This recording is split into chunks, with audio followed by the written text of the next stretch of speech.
Greetings, fellow geeks and nerds.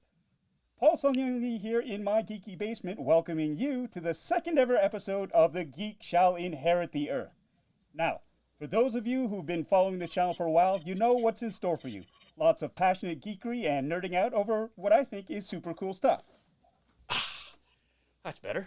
And for those of you who are new to this channel, well, thanks for tuning in, and I hope you enjoy yourselves. And of course, if you haven't already and you're enjoying what you see, please consider subscribing to the channel, hitting the like button, and clicking on the little bell icon to let you know whenever a new video gets dropped. Now, speaking of subscribers, a huge and heartfelt thank you to everyone who's already subscribed, as Bitter Asian Dude Inc. has just passed 10,000 subscribers. It's been an amazingly fun experience to be a YouTuber, made more satisfying by being able to connect and interact with like-minded geeks and nerds like Toying Around. Hey, Kevin, how you doing? He saw Bucketheads today, and it was incredible. I agree. We have in the house Rye Vogs, Floppy Golden Poo, Gaming Zombie. Ray, how you doing, buddy? Good to see you finally made a live stream. We have Panda Magic, the Panda Magic here. Hello. Alex Flores, Commando Vic, Samuel Thimura. We have Joe Galati on the line, Thomas D, Melissa K, all the way from Sweden. We have Samuel Thuma and CBA Jason, CBA Jason. How's that? And of course, you know, without all of you, this channel really wouldn't have gotten to where it is right now, and I'm hoping that it grows even more. Now, I also want to bid a very big thank you to my wife, Anna, who's helping me out with moderating the comments. I need a little bit of help. There's a lot going on at once. It's a lot to process. I'm using Ecamm for the first time, and I'm loving it, but it's a very steep learning curve, and yeah, I just need a little bit of support there, and my wife is happy to help out. Jinpei05, how are you? Thanks for joining us. Wood Road, thanks so much for tuning in. Tommy K, shut up, Tommy. Good to see you. Wandering Comet, hello. Omega Weapon 13, welcome. And Melissa Dade, thank you so much for joining. Okay, so now I could just go on and on chatting with everybody here, but we got to move forward because I am super excited to introduce some special guests I have on the show today. Now, if you haven't noticed, I'm a bit of a Star Wars fan, and when I first saw this piece of work, I was absolutely stunned by the quality of what I saw in terms of production value, performance, and storytelling. Now, I was already a huge fan of this company's 2018 short film by the same name and was impressed that this new work not only maintained its level of excellence, but exceeded it as well. And of course, I'm talking about Transmute Pictures' TV miniseries, Bucketheads. Now, let's take a look at the trailer.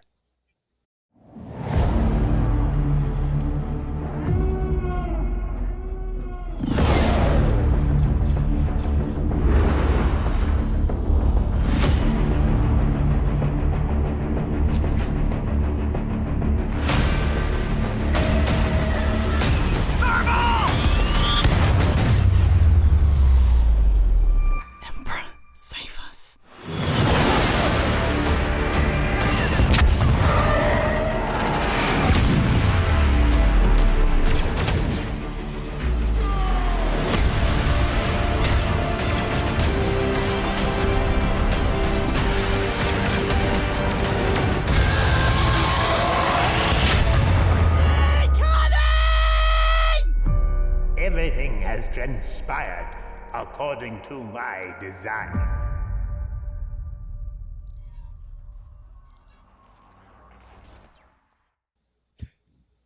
Right?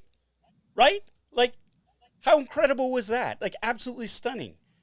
Fellow carbon-based life forms, it is my immense pleasure to introduce you to some of the creative team behind what you just saw. Of course, that is Bucketheads, the miniseries. Now, this person is an award-winning cinematographer and director based in Vancouver. His passion for science fiction and its larger-than-life stories drove him to take up a place behind the camera after a lengthy stint as an editor and camera assistant, owning his craft in Canada's film industry. Now, he's a full member of the International Cinematographers Guild Local 669, an associate member of the Canadian Society of Cinematographers, co-director and co-cinematographer on Bucketheads, and makes up one half of Transmute Pictures. Please welcome Marco Bossow. How's it going, Marco? Hello there. Good. How are you, Paul? Thanks for having me. Oh man, I'm so stoked to have you on the show. Thank you so much for agreeing to be on it. Now we met very briefly when I was out in Vancouver shooting something else, family law out there, and we were able to hang out, and I got the chance to chat with you, and I mean, I was so like worked up and passionate back then over Bucketheads, and it is an absolute honor to have you on the show. Thank you so much for being here. I mean, it goes both ways, Paul. It's like I was super excited to talk to you about Star Wars and Bucketheads and everything connected to it. It was a real treat. Oh, thank you so much. Thank you. That means an awful lot to me. Thank you. Okay, up next, I have making up the other half of Transmute Pictures. This next person is an International Cinematographers Guild Local 699 member as well, a Canadian Society of Cinematographers Associate Cinematographer, and an award-winning director. Through his vast experience on top-quality Vancouver film and television sets, he's developed a keen eye behind the lens, giving him the experience and capabilities to create stunning images and thought-provoking stories. He co-directed and was co-cinematographer on Bucketheads. Please welcome to the show, Andy Brown.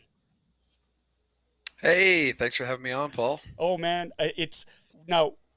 I'm just totally geeking out right now too because as I was saying about Marco too.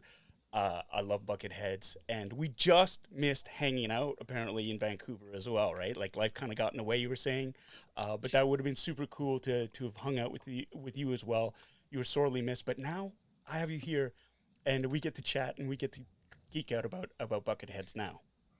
I feel very much the same way, and I certainly hope it's not your last excursion to Vancouver, or perhaps I need to make my first one over to Toronto. But I think there will be an opportunity again for us to chit chat. But I'm excited to be here now, and really looking forward to hanging out. Yeah, right on, right on. Thank you so much, Andy. Okay, I'm just trying to make these transitions really smooth and silky, and I'm doing my best here, and I'm stalling, and there it is. There we go. All right.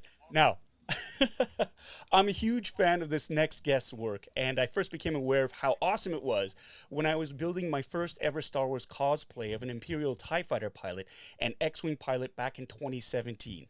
Now, he is a prop and specialty costume designer, an artist and fabricator from Vancouver with a background in graphic design and illustration.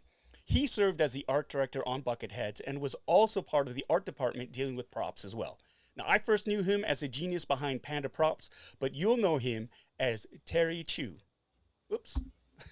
Oh, hello. Hey, Terry, how are you? Good. Thank you for having me. Thank you so much for joining us. What a lovely backdrop you have there. That's you. Spectacular. Look at that. I just pulled these out of the closet. Yeah. They were just lying around. Whatever I had laying around. Yeah.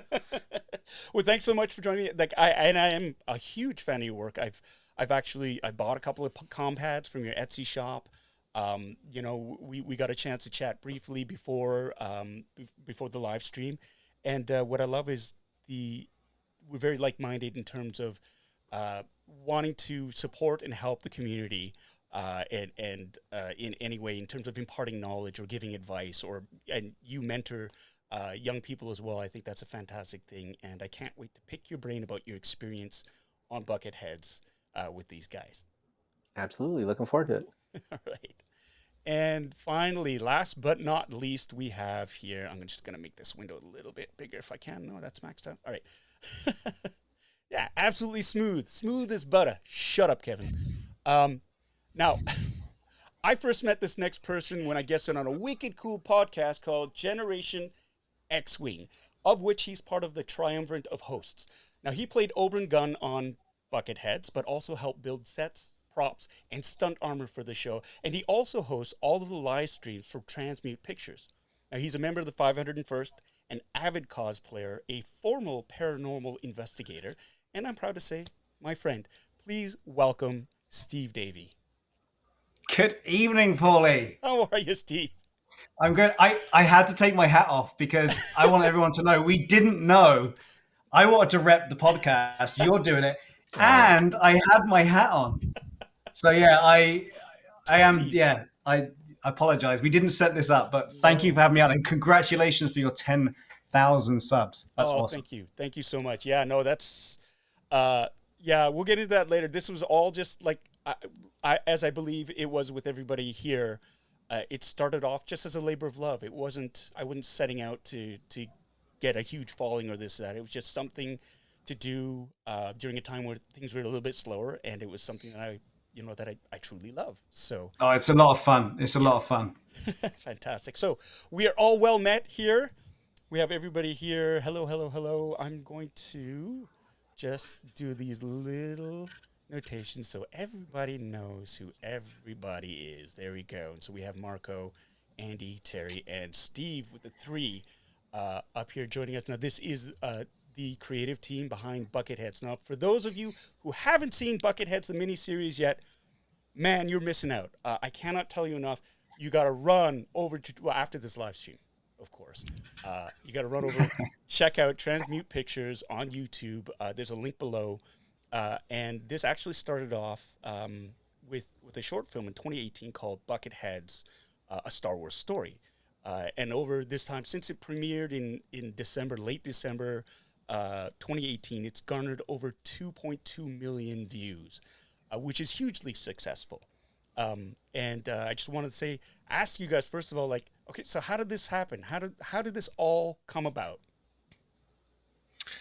It was honestly quite a serendipitous thing for us. Marco, myself, and a mutual friend. Marco and myself were living together at the time. Actually, we had been living together for I think approximately a year, and I believe Rogue One had just come out, and we had gone to see the film with a mutual friend, and we were all enthralled. We thought it was excellent. We really, really liked. It is a newer feeling to Star Wars, but we all kind of felt there was this additional bit of gravity to the Civil War situation that's portrayed. And so we came back to our place, and I think we were just sort of having some libations afterwards and talking about it. And everybody kind of came up with this sort of, what would you do if you were able to make a Star Wars film? What would you do? And we just started chatting about that. And it just so happened that Marco at the time was getting involved with the 501st for the first time. So we just sort of put one and one together and thought to ourselves, well, hey, we have an opportunity here where a lot of the resources we would typically would be unattainable by us with very little or no budget. All of a sudden we have these things or potential to have these things. So I think we just really started delving into what kind of a Star Wars film we would like to see, what sort of story and themes we'd like to portray. And it honestly just kind of unfolded from there. We were very fortunate to meet individuals like Terry and Steve and many of the other members of the 501st Garrison here in Vancouver. And just that, they being such passionate and talented individuals that this all kind of fell into place. Right on. Oh, and that's one of the things that for me is most noticeable is, just the production levels, like the production quality of this is tremendous. The production values, and you spoke about having access to all these assets and the skill sets of everybody who's involved. I mean, it's a fan film, but I mean, in name only type thing. I mean, whenever anybody hears the word fan film, like fan fiction or this or that, you kind of assume that, okay, there's nothing wrong with people following their passion and getting it out there. But sometimes there's a jump in sort of skill set that isn't quite there because they are not professionals in the field. And that's what you guys bring in spades to all this. I mean, just the opening sequence alone for Bucketheads episode 1, I saw a bunch of reaction videos to that, and they mirrored my own directly. Like, it's unbelievable. Like, you can't fathom that. It looks like, I showed it to a friend. I said, you have to see this film. And he looked at it and said, did they clip that out of a movie or like a video game? Because this looks spot on, right? I said, no. They did it themselves. They rendered that. They put it through the paces, and they built it. Like, this is incredible. So, I mean, there's a level of craftsmanship involved in there that is, you've got industry professionals sort of doing it, at the top of the game, donating their time almost, right? Like Terry, you're saying, like this is a labor of love. No one gets paid on this gig. It really truly is a passion project. Yeah, I've gotten a few cans of spray paint from Marco and Andy and some rolls of masking tape. That's about it. So that's pretty much all we You're used for welcome, the whole sir. series so You're far. welcome. Thank you. I need another roll of tape, the yellow kind. It's getting really. I only have a little bit left. Oh, of the no. yellow. Ooh, I don't Yeah. know. I don't know if we can afford that, Terry. Get me some more of That's those. asking a lot. The budget demands restraint, right? That's Yeah. that's the big thing. But Terry, you were talking about as well. I mean, you are, in essence, like a professional problem solver. That's how you like to see yourself, and I think that's a fantastic way of looking at approaching, where you're coming from, and it is that sort of outside the box, sort of MacGyverisms, or really being as efficient as possible with the resources that you have because they're so precious, and turning really like a pig's ear into a silk purse, in a sense, right? Like, talk about that experience there, like some of the limitations of having to work on such a tight budget. Sure. I think it started off, when Andy and Marco first approached me about working on a Star Wars fan film. I mean, I've been a 501st member since 2009. And so I actually knew of when Marco first joined and we did a first troop. And I think it was shortly not long after that he said, oh, I have this idea and I want to make this Star Wars fan film. And I literally did at least in my mind, in my heart, I did the Chris Pratt sort of, right? Like, you want to do what? And it just snowballed from there. So, I mean, it definitely was tough with that first, the standalone film from a few years ago. We had a very limited budget and time and resources to be able to make costumes and props and that sort of thing. But it's my role on this project as an art director, but a lot of the look, that sort of look and feel that you see is achieved through just a whole team of people, right? Yeah. We have an amazing production designer, Sean Major, and all these visual effects people for all the CG stuff and all the technology stuff. So it really is a big team effort, and everybody just kind of pulling their little bit as much as they can to try to make it the best that it can be. But I think at the core of it, and Marco and Andy have told this story many times too, is like everyone that's working on it is a fan. Right. So you can have someone that just, oh, this is a person that paints the walls, but it's like, oh, they're a diehard Star Wars fan. So they know that the bottom of the wall should be dirtier than the top of the wall. And there should be some more, like there's just things that there's like an aesthetic that people have picked up over time being fans. Right. So, I mean, for myself, I got to see Star Wars when I was 6 years old, and I was already a fan of people, like Joe Johnston and Ralph McQuarrie and Neil O'Rodis and Ian McKague and all these conceptual artists that worked on the films, because that was my background. So, I mean, as a kid, all of my drawings were, black cardboard with spaceships on either sides and, yellow and red lines going back and forth. But I think it's been the passion of each individual to really kind of just, draw from within and with their own experience based on what they've seen in the Star Wars universe, and they bring that to the table. And now you can see that on the screen, right? Everyone that's seen the trailers or the original movie or the episodes, or this most recent one, it's like they're all like, wow, this looks super legit, right? So Yeah. we've done all that we can do to make it the best it can be. Yeah, and it's totally authentic. I mean, we talked about this before. I mean, it really is. If you didn't know any better, it would be something that could be on Disney Plus right now. Let's start that campaign, right? Let's get Bucketheads Yes. on Disney Plus. Let's get these guys on Yes, the payroll please. here. Let's get these guys on the payroll. Gaming Zombie Ray, thank you so much for the donation. You're saying congrats on 10K, brother. Huge accomplishment, only going up from here. Thank you so much. I think that's absolutely it's beyond my wildest dreams. I mean, I remember when I started this channel, my kids were like, oh, when you get 100,000 subs, you get a plaque. I'm like, dude, so I'm not even going to get 100. So for this to happen, it is tremendous. So thank you so much for that. And there's something from Kevin here. These intros, most impressive. Well, thank you so much. I've got a running gag with Kevin right now. I'm part of his live stream on Mondays where we do a recap of the Bad Batch from the previous Friday. And Kev is the one who's hosting it and moderating it. And I give him a hard time about his intros. His intros to the guests, like, I think the first time we did it, he's like, well, why don't you just introduce yourselves? And it sort of caught me off guard, and I was like, oh, okay. And so, like, that's kind of started the war of intros. So I'm really trying to step up my game there and make sure that we that I represent properly here.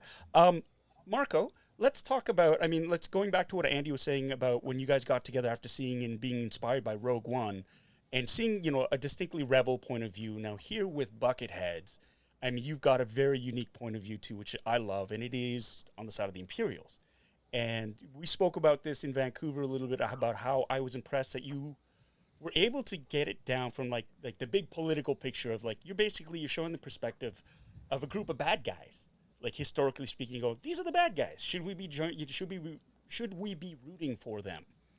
And you all brought it down to a point where you humanized them, and it wasn't about what they were fighting for in terms of political aspects, but you saw and you really got that sense, at least for me, that they were fighting for each other, that they were actually like a tight-knit group, a unit that was doing it for themselves, for each other, and that made it totally relatable.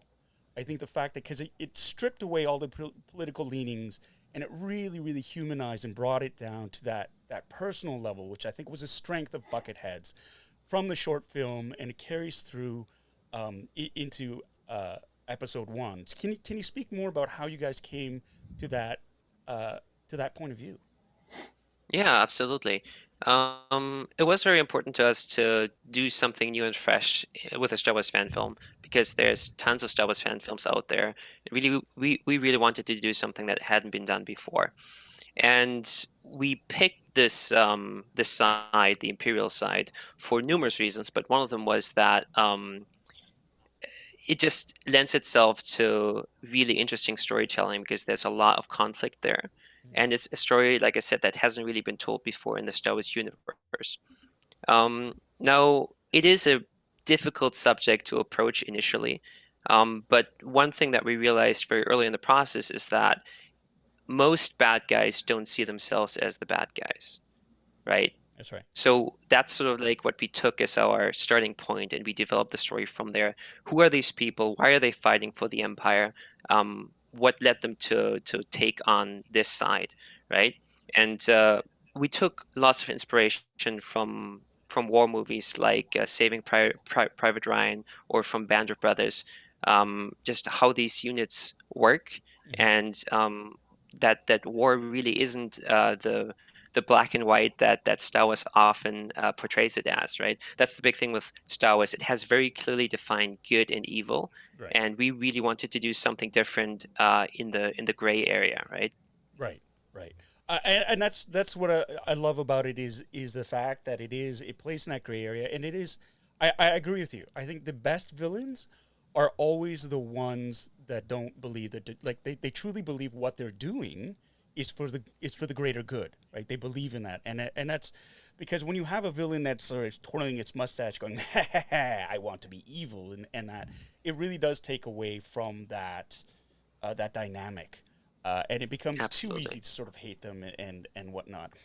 What I loved about what you did as well with this stormtrooper platoon or the squadron was the fact that it was a you made them look dangerous.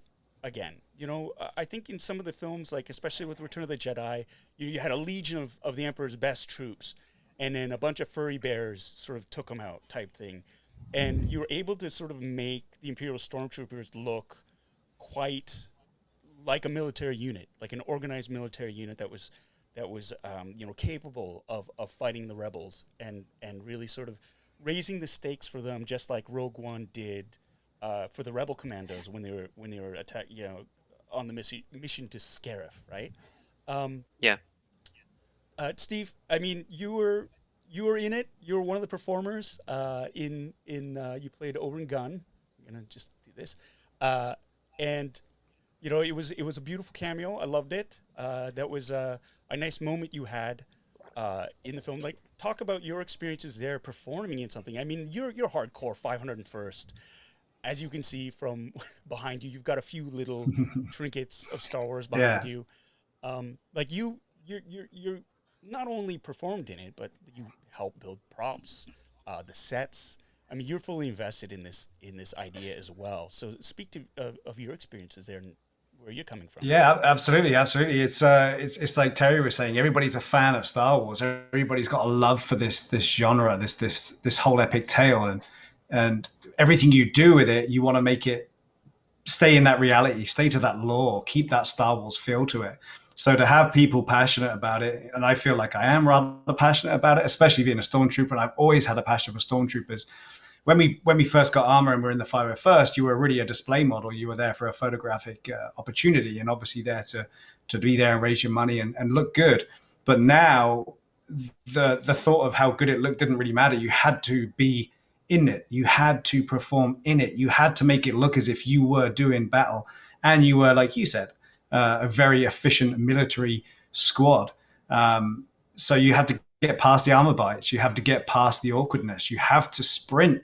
You have to crouch. You have to hold those weapons up and, you know, point your blaster the right way, carry your blaster the right way. Mm-hmm. And it feels amazing to do it. Yeah.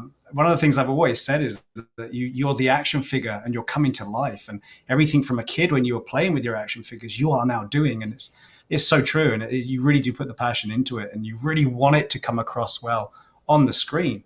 I mean, I'm not an actor. I'm not in this industry. I'm not, you know, anywhere near as talented as these guys on this screen. But man, you want to put your all into it and take what they've got to be able to produce and add to it. And I'm hoping we've done that, because you take a few scars away with you, but you can't wait to get out there and do it again. Yeah, right on. Now, you said the term armor bite.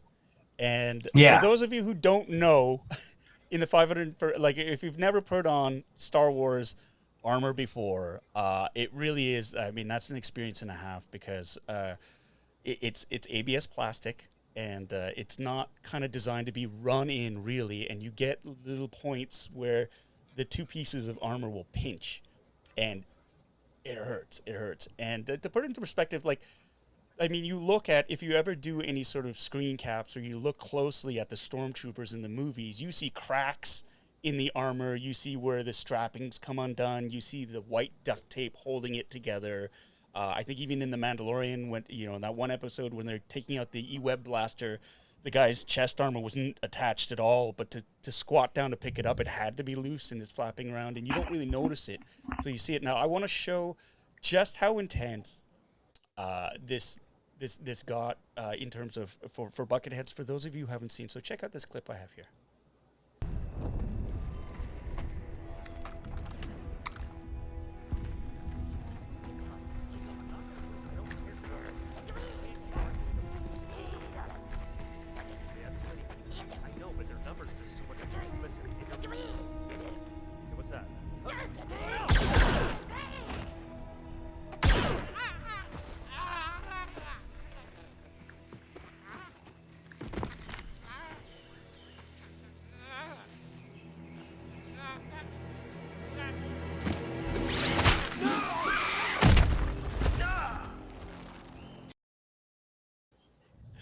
I mean, you know, that was just for the Ewok getting shot. Surely that was fully. That's all you want to play that kit for. No, well, and it's so dark too, because even though that TK gets hung up in a trap, like the counterweight squashes the Ewok. I mean, so it does. Yeah, it's just like splat. It's dark. I love it. But I mean, that's an example. I mean, standing upright in TK armor can be challenging at best. Getting somebody in a loop and then hauling them upside down and keeping the bucket on and all the armor pieces together. I mean, that's another thing too. I mean, the stunts on the episode were fantastic. I mean, just so well done, from the pyro to all the explosions. You know, all the obvious, you had some harness work done, I could see as well, with one of the troopers getting blasted. But that's in another clip that I'm going to show in a few minutes. But it's just that professionalism. Like, I mean, that was just so well planned out and executed. And bravo to all of you for doing that and having that and working around the limitations, because the armor can be very unforgiving, right? It can be, it's lovely, it's iconic, but it's not very practical. I find. And that's one of the things we had to do. Terry would pull the armor pieces larger so that we can then fit them to the stunt guys who are wearing padding, etc. So we had to do fittings with the under padding, and then build the armor around the under padding so it would look just as good during the course of one of those stunts. So it's, and even with that, we were all pretty aware that a lot of these stunts were likely one-offs, because that, like you say, it's ABS plastic. It's not going to hold up to a blow very well. And you know, it's taking a lot of tension in a lot of these, like there's wire work involved. There's rigging, invest and whatnot. And Yeah, that plastic does not hold up well. So I think we actually got 3 takes, sort of 1 whiffed take, and then 2 good takes out of that wire pull up in the air. But by the end of it, the plastic was ripping all down the side. It was just totally breaking open from the tension of the wire as it was yanked into the air. Right on. Okay, I gotta play this next clip. Sorry. Go ahead, Marco. You can see the duct tape on that trooper as well in parts where we had to literally hold him together because the wire went all the way down his leg, right? And like Andy said, like the thigh piece and the calf piece were just getting ripped apart. Yeah. It was pretty. I think we went through the last of the crew's white tape just to get through that scene. Just that stunt. And they have to have a big shout out to Chad Riley, the stunt guy, and the whole stunt team. Oh. Everything together. Yeah. And Chad has been with us from the beginning, and he's done some insane stuff.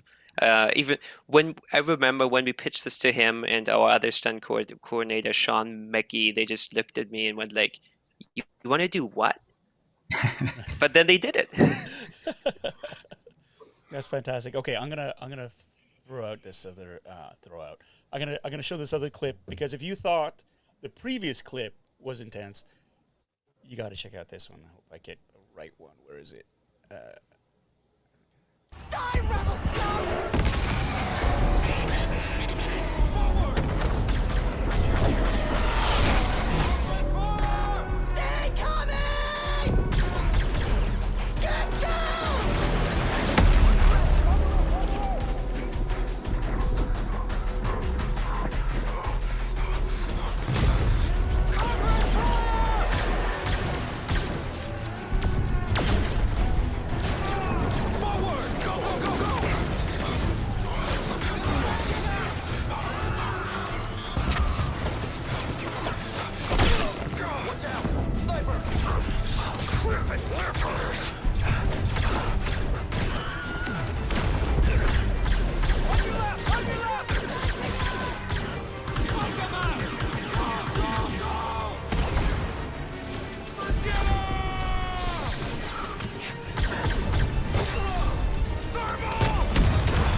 I still get goosebumps every time I see that. Like, it is just so...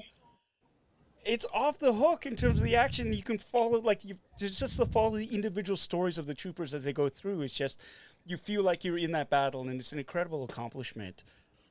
It just really just hit all the right notes, in my opinion, and it's just, thank you so much for doing that and sharing this. I mean, it's just, this is a fan film, everybody. This is a fan film, right? And then this is, it just speaks to the creativity, and there's so many different storytellers out there who have great ideas, and you guys are a prime example of that.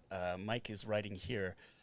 He loves hearing concept to execution stories. It sounds like in the Avengers of Star Wars fandom came together for this hashtag passion project, hashtag keep at it. Absolutely.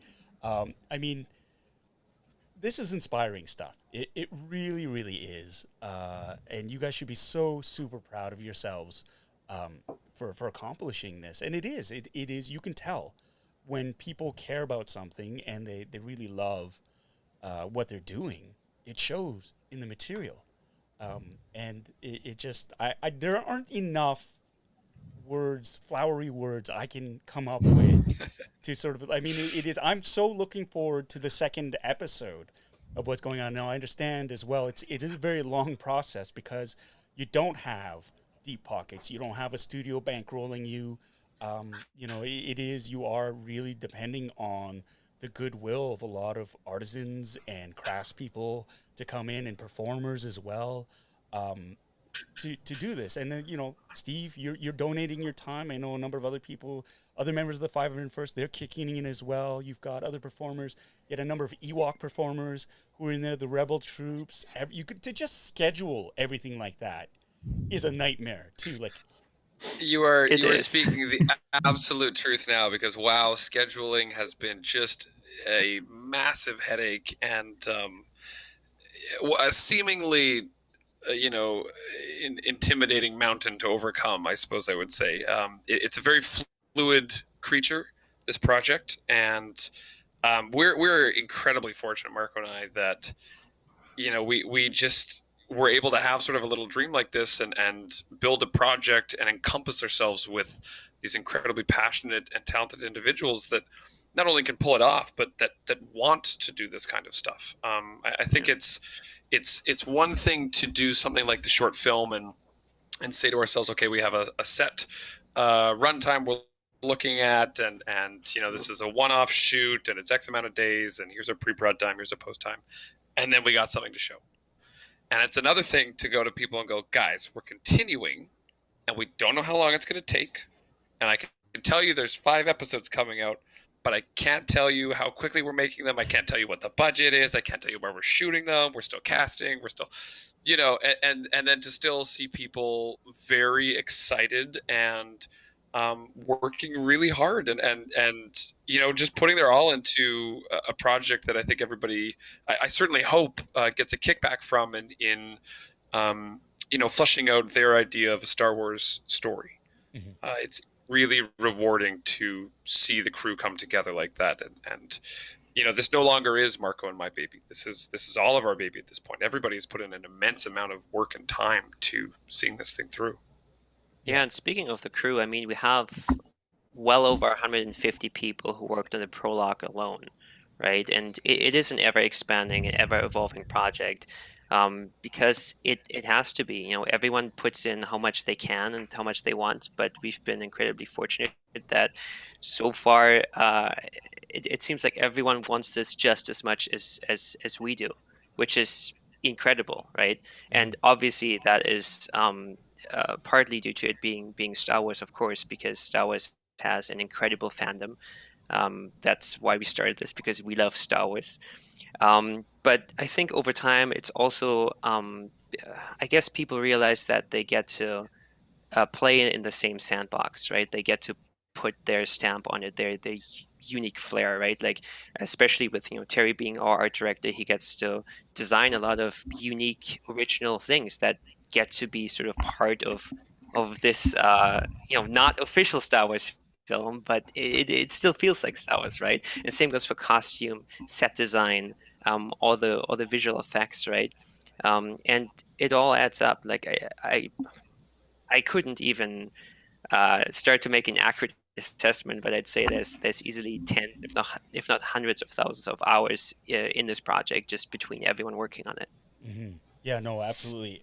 And you knocked it out of the ballpark. I mean, it is a testament of what goodwill really can get you in terms of everybody pulling on the same rope, everybody donating the time. I mean, it's a tremendous accomplishment from the top down, or the bottom up, with everybody sort of kicking in. Nobody quits, everybody gives, and you make exceptions for that. And just in terms of scheduling alone, too, we're talking about that, Andy, it's like, it's hard enough to schedule lunch for people to get together, right? Let alone it's like, so you want me to be available for these days. You don't know which days you might need me, but you need me to be clear for these, and I'm not getting paid.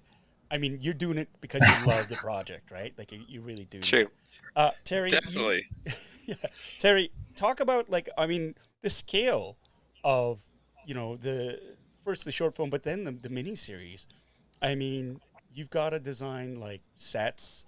There was a bunker there. You've got costumes. You've got weapons. All these different things. What? That's a mammoth undertaking.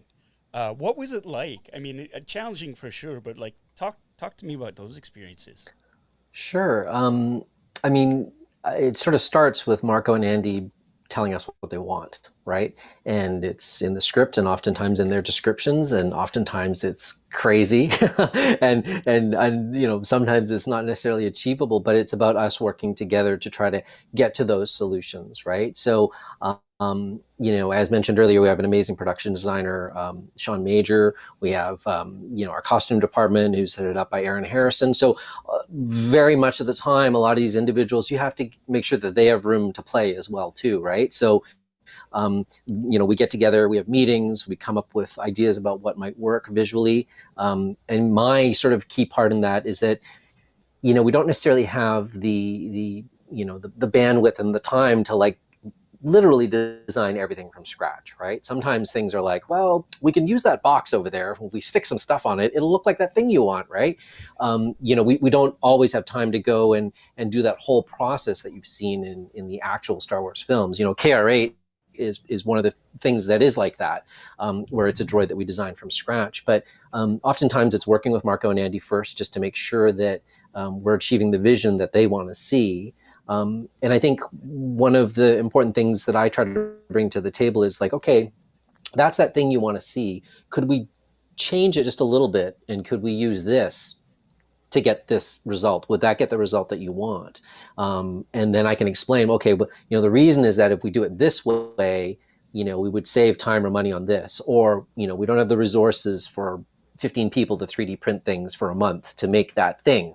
But if we use that box over there and glue a bunch of stuff on it, does that achieve what you want? So there's always compromise, right? But we make sure that each of the stakeholders in the different departments get together, and we hopefully are able to, get what Mark and Anna want to see.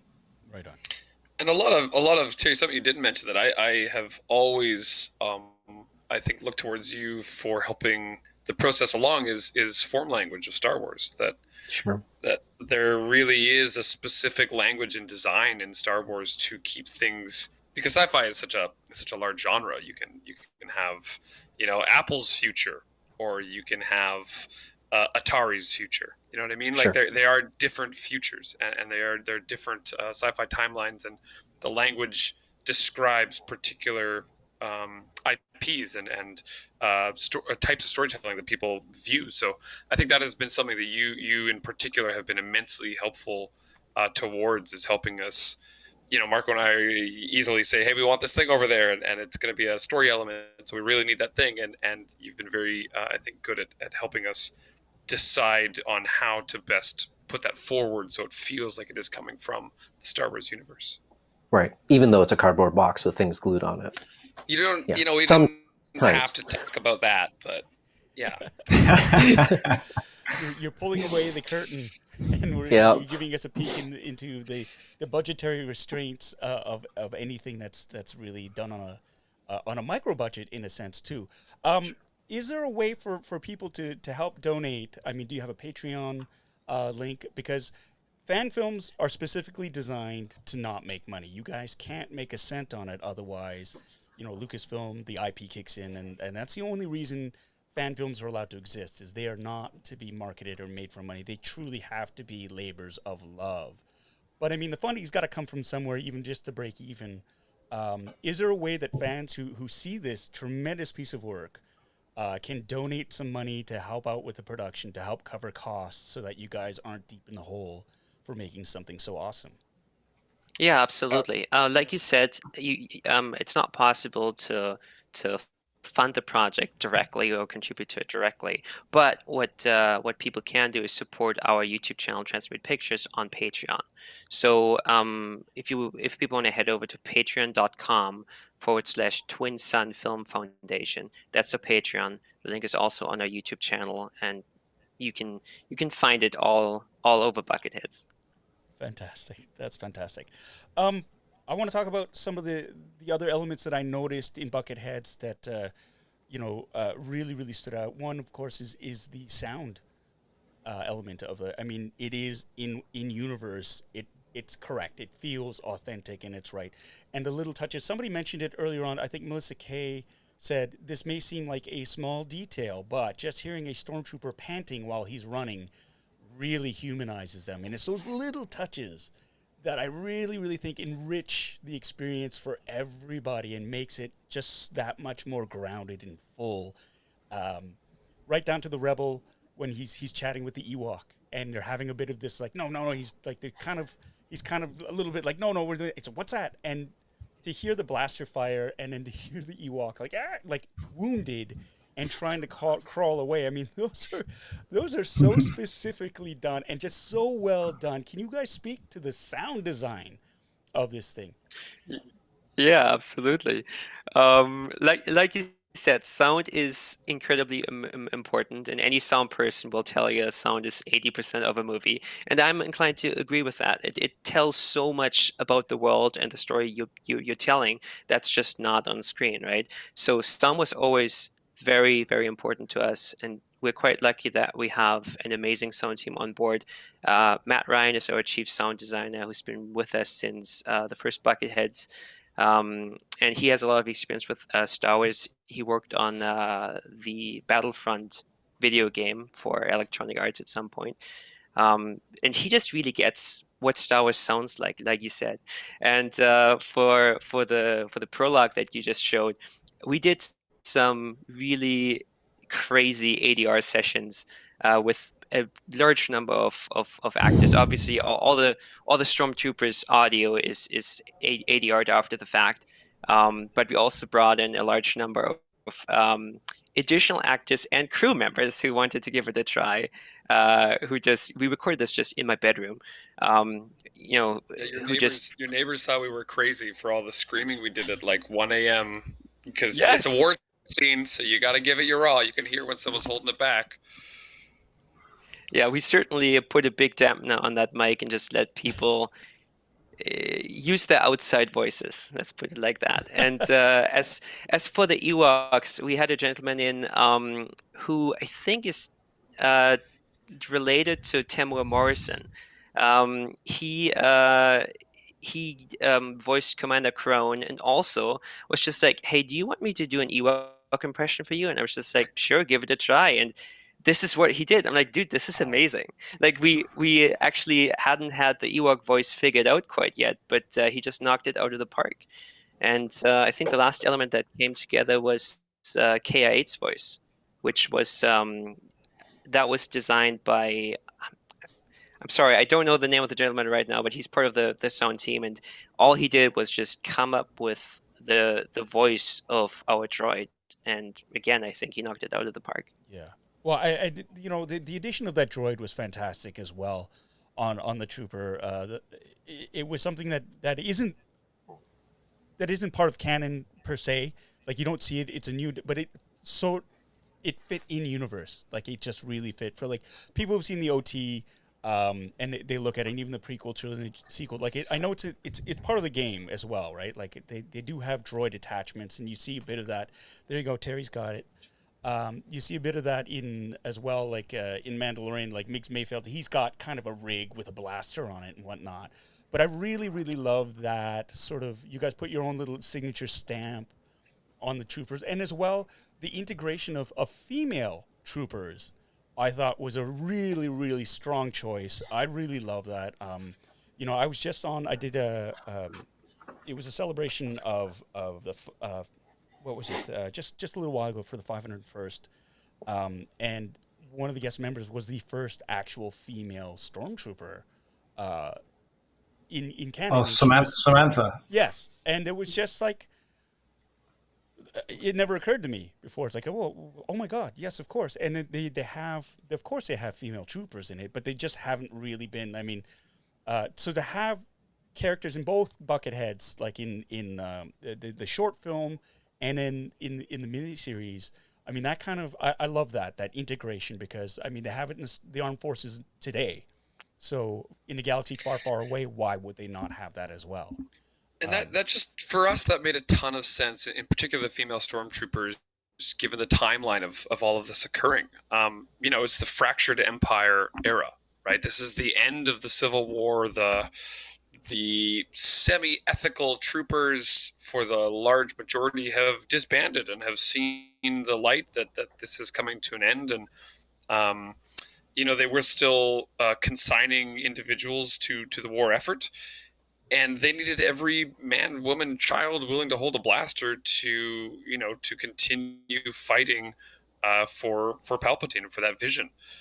So for us, it just made a ton of sense that yes, we've never tried to change the black and white aspects of Star Wars and good and evil and that very obvious paradigm. But there is a sexist tone in, I think, the Empire's structure, their military structure in particular. But it's not a hard rule or anything. They don't have a hard rule of we cannot have female individuals in the military in positions of power. I'm sure it would be much more difficult for them to rise up to overcome that kind of adversity. But to me, that is simply a stronger character in the making. Mm-hmm. And I think that's again a story worth telling. Yeah, well, it's interesting too because you do see that they touch upon it in the novelizations as well. That the Empire is not only sexist in that sense, but they're also speciesist because they're only humanoids that serve in the Empire. You don't see an alien species per se that often. It's very, very rare, and all the commanders they're all humanoid, and so that's an interesting dynamic to explore, and like you guys were doing with in terms of something that's fresh, something that's different, a different perspective from you have it from the Empire's point of view, and now you have this here too, where you have the integration of female characters in this. I think it's a smart move, and it, like you say, it absolutely makes sense, and it feels right. It just feels right. It's not like, oh my God, there's a woman. She's there, and she's in command too, right? Like she's dealing with shit as it goes down, and totally. I love that. She's just as capable as everybody else in there. And I'm sure there's a hell of a lot more to come as well because it's a super badass character. Nomi is definitely a butt kicker. I want to talk to you guys about that because I think the IMDb page gives a little bit too much away about what's going on there because I was just doing some research. I was like, oh, okay. Like there's a bit of a path that's going down there, and I think you guys might want to. I'm not gonna, but we'll have to look into this. Yeah, you're dropping some things, so we're gonna have to check this out. I know exactly what it says. Oh, well, I mean, Paul, all I can say is that the IMDb outlines the general story's framework, but there's a lot more going to happen than what the IMDb summary gives away, or seems to give away. Okay. I'm having a hard time remembering what we wrote up there, and now I'm like, oh God, I gotta go check this again. I trust you, Marco. I trust you. It may be different from a certain point of view. From a certain point of view, absolutely. Right. Terry with dropping words of wisdom. I want to talk about like the massive opening of Bucketheads, the miniseries. I mean, I'm going to show a clip to everybody, but this really was the hook that set the tone, set exactly the time frame. It was like a beautiful beginning that just sort of, it was like this huge overview, and it shrunk it down and shrunk it down and shrunk it down, and it got so specific so quickly. I loved it. Everybody check this out. Hopefully I got the right clip here. It is clip number the first. Here we go.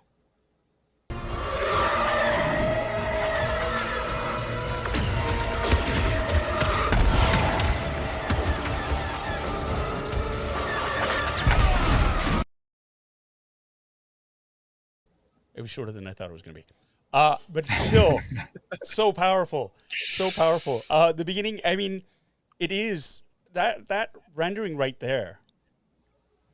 You show it in 1983, everybody's like, oh my God, this is right off. This is in the movies. This is a movie, like an actual feature film. The ships are, if you see the extended opening, you see the Death Star 2 under construction. You know immediately where it is. It is the Battle of Endor.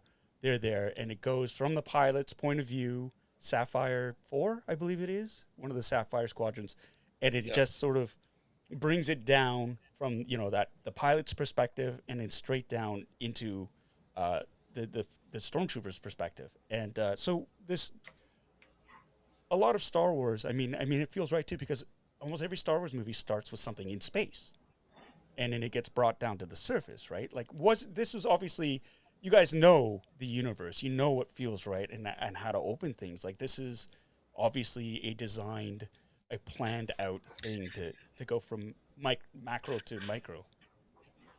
Well, I think you hit the nail right on the head, Paul. Honestly, I mean that is everything that we attempted. We were well aware that a lot of Star Wars, every Star Wars film starts in space, and this is how you open a Star Wars film. And just as you said as well, to go from macro to micro, that we wanted to show the large scale conflict that was occurring and the gravity of the situation. We didn't want this to feel lackluster in any sense. We wanted it to feel like there was real gravity and people's lives are on the line, and this is a pivotal moment in Star Wars lore. And so yeah, it was just all about exactly like you've described. It was about showcasing the broad scale conflict that was occurring, and then sort of whittling it down to where we wanted the audience to pay attention to, which was Nova Squad. Mm-hmm. Now, Terry, you worked a lot in video games, doing art direction and whatnot, a number of years. That opening sequence was very reminiscent as well of Star Wars Squadrons, Battlefront, and whatnot, all those different campaigns and stuff. Did you have a part to play in mapping any of that out? It was very cinematic, but also very... We've become spoiled when we play video games now because there's so many elements now that you just sort of sit back and you watch these cutscenes. And you're watching a mini movie. I mean, there are whole YouTube channels that are devoted to just doing the cutscenes and stitching them together. And you're watching this feature film, basically, that's part of the video game. Did you have anything to do with the construction of that? I had nothing to do with that. And I'm actually very proud to say that, because the people that did work on it, all the visual effects people, like, nailed it. I mean, I got to see, we have a whole sort of structural organizational website or whatever to be able to track all the stuff that's going on, and everyone's looking at revisions and stuff, and people would add me to think, and they would say like, oh, what do you think of this, or what do you think of that? And but I didn't do, I got to see some early versions of that. Mm-hmm. And I'm one of those, I try not to, other than like, hey, that looks awesome, or hey, in Star Wars they might do this sort of thing. Otherwise, it just looked fantastic from, even the early versions of it, right? So, they really nailed something. Just to kind of give some perspective here. When you probably saw when they first started production of The Mandalorian, they were really excited because they wanted to do stuff old school. So they got to build a little ship, they got to build the Razor Crest, and they did the motion control rig. And it turned into this whole thing where really it was more just, hey, let's just try to capture some of that magic again. And, maybe we can show this as a cool reel at Star Wars Celebration. And, they built the track for it and all this stuff. And then they used it multiple times for multiple scenes. But just me working in kind of the CG game industry for a long time, it's very easy to go, we'll have that person make a model of the spaceship. We'll have this person make the background. It's flying around.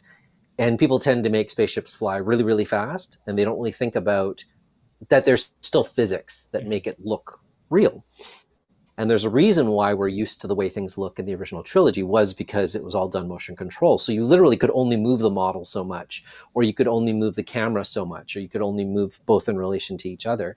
And that aspect is so delicately, but carefully applied to the animation in these sequences, where just because it's a TIE fighter and it's more maneuverable doesn't mean that it moves like that. Yeah. Right? It's like there's still weight to it, there's still a float to it. It doesn't spin on a top on its axis. There's just a certain way that we're used to seeing it. Right. And I think all the people in the visual effects department, they understand that so well, right? And so for me, I was just kind of looking at the early previous versions, and I'm like, that looks amazing. I'm not gonna, and I know how much time and effort was spent on those, and they nailed it, right? And this is really interesting, because I had this conversation with somebody a while ago about how Guardians of the Galaxy, that the sort of space battle, sort of the sky battle at the end of that movie, right, where all the little ships had to make the net and all that, that was for me kind of one of the cooler kind of space battles that we'd seen in a while. And we were talking about it, and I'm like, we haven't really seen something like that since what? And they were like, Return of the Jedi? I'm like, yeah. But when we saw Rogue One, and just the minute those, Admiral Radis, all wings report in, and then all the ships, boom, boom, boom, boom, boom, right? Yeah. And they drop in from hyperspace. I was like, this is how you do a space battle. This is someone who knows how to do it. And they had those exact same things that we had in mind in terms of our team about what we were expecting to see. And so this team nailed it. And so, I'm very actually glad to say that's something I had zero part in. The only part I had part in is I helped build part of the interior for that TIE pilot cockpit. Yeah. So I built the controls that they hold on to. And so there's some nerddom there that goes on too. And I'll tell you about that at some point. No, that's fantastic, fantastic. And that's one of the things that really stood out too is just, again, it's from the TIE pilot's perspective as well. They're in the pitch of battle, and watching Return of the Jedi, you see all the rebels, you see all their points of view where they're like, oh, there's too many of them, and they're all freaking out and stuff. And you just think that the Empire is just all these mindless automatons with just going by just ruthless killers, and then you see the other side of that battle, and he's just as freaked out as everybody else. And like that whole make or protect us as he goes in, it adds to that other element of like these were people that were just sort of caught in, like in all wars there's two sides, and it's not like one is just a merciless killing machine, or that there are humans on both sides with they have histories, hopes, fears, same thing, and they just happen to be on the other side of a political line or whatnot. But it really sort of, that was so refreshing too, to see the panic, and to hear the Star Destroyer commander saying like, no, we've got to prioritize this, and you've got to go and provide cover for the forces on Endor. It's just like, oh my God, and he's still a professional. He's still got to do his job, and he goes through. Yeah. And it's just, you talk. And about you feel them lose that confidence level too, because you all of a sudden they're at the shoes on the other foot, and especially when you see the scene where the Death Star blows up. Oh yeah, you can feel it automatically. It's, oh, we could be in trouble here, man. What do we do? This is not what happens. This is not what I signed up for. Yeah. So then you get a little bit more of that humanizing there as well. Yeah. They're actually fearful at that point, I feel. Yeah, and that's such a powerful moment. Like, there's so many images that stand out from this first episode, and one of course is them seeing that ring of fire, and you can feel them just sort of sink and going to go, oh my, like it's impossible. Like how could that happen? Much like Leaf fans did in Game 7 against Montreal. Oh man, you are striking a real chord with me here, because my dad is a die-hard Leaf fan, and the number of texts I was getting. Oh my God! That's why Andy couldn't make it out that night, Paul. He knew that you would be able to. I was consoling my father. That's what I was doing. See, I went out after that, and that's I get like, I was livid. So that was me sitting there in the bar, and they kept showing those highlights or lowlights, and I was giving the finger to the screen every time it happened. So it's therapeutic in that way. But it's that sense of, like that whole idea of, well, what do we do now? You can see them all like that. What do we do now? And it's just the whole, like, let's retreat. Like, we got to keep ourselves safe and go. And there's a sense of stakes that I love that is portrayed from all the characters. The stake. It's the same thing with in Rogue One. The stakes of the battle. Like, it's no longer about a plucky group of like 3 heroes and their sidekicks, taking on the massive empire. Like, Rogue One really sort of, they gave the scope of, it was an intergalactic rebellion, and there was so much at stake. And here on the flip side, you look at that, and it's like you see that Stormtrooper Nova Squad, and they know they're boned. They know it. And it's this whole idea of, what do we do? How do we survive this? And that's immediately that hooks me in it. And you start to root for these characters, even though they're on the wrong side. Yeah. And I think you just raised an excellent point there. What's that, Andy? Well, I was just going to say, just like you said about ducking in and out kind of with the TIE pilot, and even sort of meeting Varric at the end of it all. It is about not just Nova Squad being humans and individuals capable of emotions, and like you said, fighting on a different side of a political line. I mean, these people are peons in a much greater war. They don't have all the understanding that the audience gets from seeing a closed door meeting, with Palpatine, or really getting to see why Vader is who he is. Right. These are people who were plucked from their homes and just said, hey, there's a greater way of life, and it's being threatened by this other band of individuals. You need to stop that. So that is absolutely the core of everything we're trying to do, and I'm so happy that you're expressing that is hitting home. That I think it's very, very easy to just look at those stormtroopers and say, man, they're all evil and they're fighting for a bad cause, 110%. But are they all evil? I mean, really, can we imagine that there are 2 billion stormtroopers out there that are just to the core, bad to the bone. I just don't quite buy that.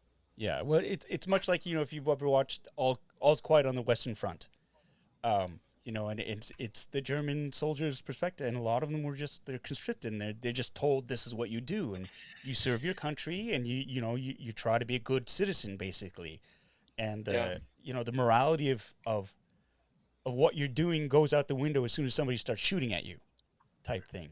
And so it's a really, really interesting way. And like you say, Star Wars is generally black and white.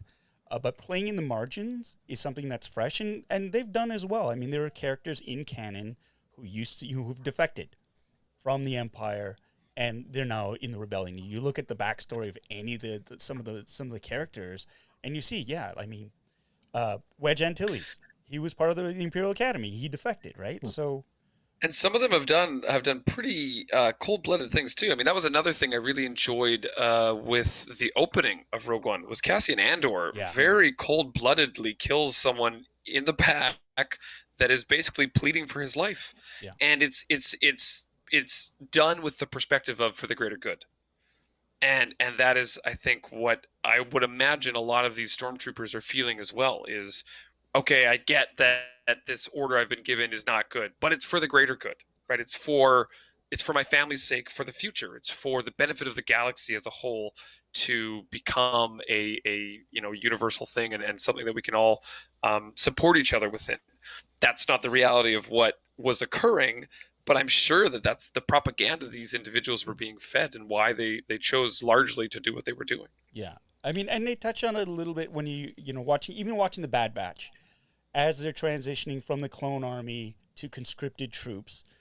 There's that one character who ends up getting shot, but he says, the Empire's given me, warm bed, 3 square meals, more than what the Republic ever gave me, right? And it's, I hope they're going to do more with that. What's that, Marco? I hope they're going to circle back to that storyline. Like, that was only episode 3 or 4, and then they haven't gotten back to it. And I hope we see more about that development in the timeline from towards the conscripted army and how that went. Yeah, it's always been one of the things that everyone's always asked, and that's what always excited me about what the guys are doing here. Is we look at it from a point of view we've never seen before, and it was like, okay, well, where did they all come from? And a lot of people were still under the impression that these troopers are all clones still. And I'm kind of enjoying the fact that we're having that hit hard home now that no, that's not the case. Yes, there can be women. Yes, there could be, anyone underneath that armor. And I like what they did in that episode because it was like a hardcore, we're untouchable, we're better than clones, we're the ultimate, but oh dear, we've got a conscience. Mm-hmm. So that was good to see. Yeah, definitely. And they laid the groundwork. They're laying the groundwork, and I think for sure, with Tarkin, his disdain for clones, and what's going on. But I mean, I think it's so ironic that they're leaning so heavily on a clone to sort of clean up their mess and train the conscripted troops, right? Like that's pretty interesting. What's next? What's next for Bucketheads? I know you're busy. It's a schedule. You guys are also, you have your own careers in film and television that you're working on as well. It's a long process, and you've whetted my appetite. I think I'm going to try to spread the word to as many people as possible to get, I know you're working really, really hard on the next episode of it. These things take time, especially because of the way it's just the way it's structured and the way it is. I mean, that's life. But what is next? What is next for Bucketheads? Do you have a timeline? Do you have a loosey-goosey sort of thing? Do you have certain goals or targets that you want to hit? How can we help get another episode of Bucketheads out? We certainly have targets that we want to hit, and we're absolutely prepared to see this first season through. We wrote 5 episodes, and they're around 30 minutes each. So what we've put out so far is just the prologue of episode 1. It's not the entirety of episode 1, which was it was a difficult decision for us to go that way, but we just didn't want to have to wait until next year to put out a 30-minute episode. We wanted people to see what we're doing and also get their appetite up for more, and ultimately help us make this right. So we decided to just put out the prologue. After the prologue, there's going to be a slight time jump, and we're continuing the story. Our goal right now is to put out the second chapter of episode 1 by the end of this year, or before the end of this year. Hopefully there will only be 2 more parts to the first episode to make the full 30-minute episode. And from that point forward, we want to deliver full episodes. Beyond that, we don't have an exact timeline due to all the reasons we've already described, because we are a full volunteer. We don't have the budget to make this a proper production that's a full-time schedule for everyone. But our goal is to put out 1 full episode per year. Right on. Yeah. And there's also, we should also mention, we run a sort of a sister series called Tales from the 501st. The first episode of that is on our Transmute Pictures YouTube channel. It's a fun little comedy piece. But the idea behind Tales from the 501st was just that we could create sort of an anthology series to showcase snapshot moments that 501st members were involved in, throughout the timeline of Star Wars. And we've got honestly a lot of script. We've got like 6 or 7 scripts ready to go, or I suppose they're not all ready to go, but the ideas are very well fleshed out, and some of them just needing to be translated into a script. But always continuing to or looking at continuing that one as well, because we just think there are some really fun sort of lore expanding stories to tell there as well, and it really does allow us to jump around and play with different characters and sort of do things that might be harder to massage into the Bucketheads timeline. Mm-hmm. Oh, well, I saw I did catch the first episode of that Checkpoint. I highly recommend it. It's very funny, very dark. It's very I mean, there's obvious there are obvious callbacks to the 2 scout troopers in The Mandalorian as well too. It's heavily influenced by that, but it's the writing it's hilarious. It's spectacularly done. It's very it's within that same vein, and I really love, without spoiling it, like at the end after all the action has occurred and the conversation between the 2, where he says, "No, you're gonna be messed up. Like, you just did all this, man. You just did all this." And he's like, what do you mean? I think it's just, there is something about it being rooted in that thread of truth. And it's like, and hearing like a couple of trained soldiers sort of speaking like a couple of dudes who are at work, there's something imminently watchable about that. And it was quite enjoyable. Really enjoyed that. Yeah, keep them coming. Quick and simple, in a sense. And locations too. We didn't even talk about where you guys shot. A lot of tell them where you shot the Tales from the 501st episode, guys. Oh, that was a whole story, man. God, we looked so hard for sand dunes in and around Vancouver that we could shoot this at, or anything that would pass as a sand dune even. In fact, Marco, I was unavailable for this day of shooting, but Marco took the crew to a sand dune that was owned by the Vancouver Port Authority, and they got the boot out of there before they could do too much. We were able to shoot the opening at a gravel pit in Greater Vancouver. So the opening is this sort of very fun, highly stylized silhouette type opening. Right.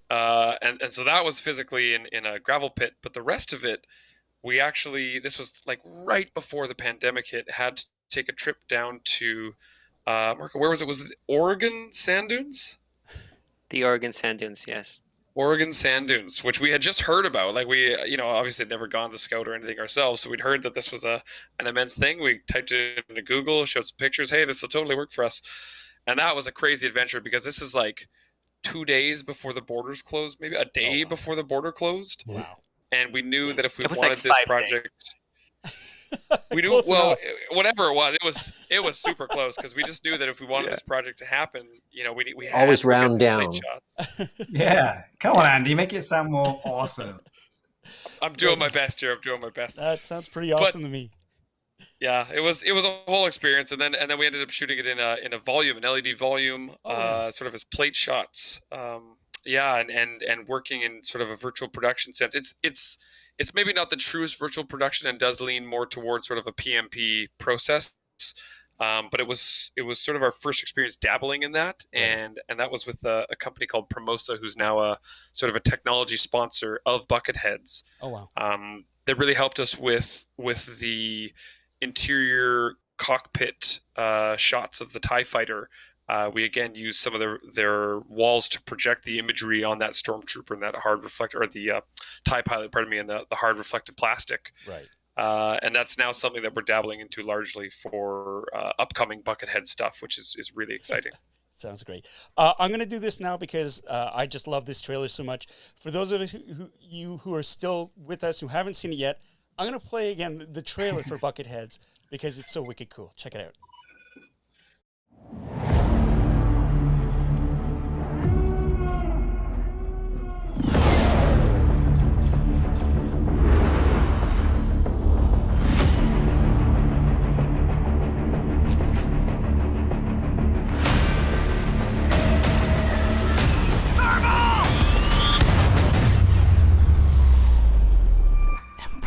Save us.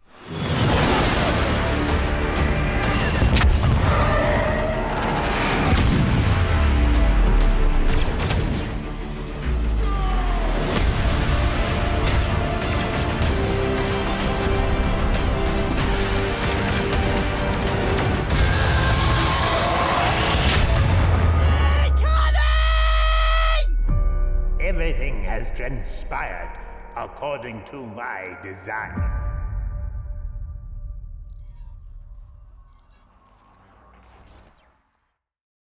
I I can't. Perfect timing. I cannot get enough of it. Tommy K. He says, has anyone at Lucasfilm seen it and given any feedback or encouragement? Is this where we say shut up, Tommy? Yeah. Hey, Tommy, shut up. No. It's a running gag. Tommy K is actually, he's a very close friend and a neighbor of mine. And it's turning into a thing now. It's a thing where it's just like whenever he comments, it's like, that's a good question. Shut up, Tommy. But, That's awesome. Has anyone from Lucasfilm contacted you or just any sort of feedback from anybody there?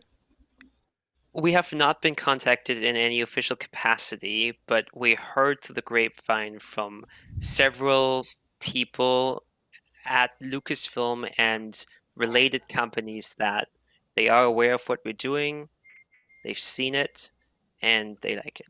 There you go. Yeah, and it's been through a few different interesting instances too. Like one that really stuck out to me was right after we finished filming the prologue. We filmed it largely at a paintball course in Surrey, and the manager there, who we're relatively good friends with at this point, gave me a call and said, "Hey, I just wanted to let you know." This is like the very next day, I believe. Hey, I just want to let you know that Disney just called me to build a profile, a locations profile on the course. Oh. And so there's been a few things like that where we've gotten kind of hints that we may be on the radar in some sense, and whether they're ever going to reach out and do anything official, I couldn't possibly say, but I think that they are at least keeping a tab.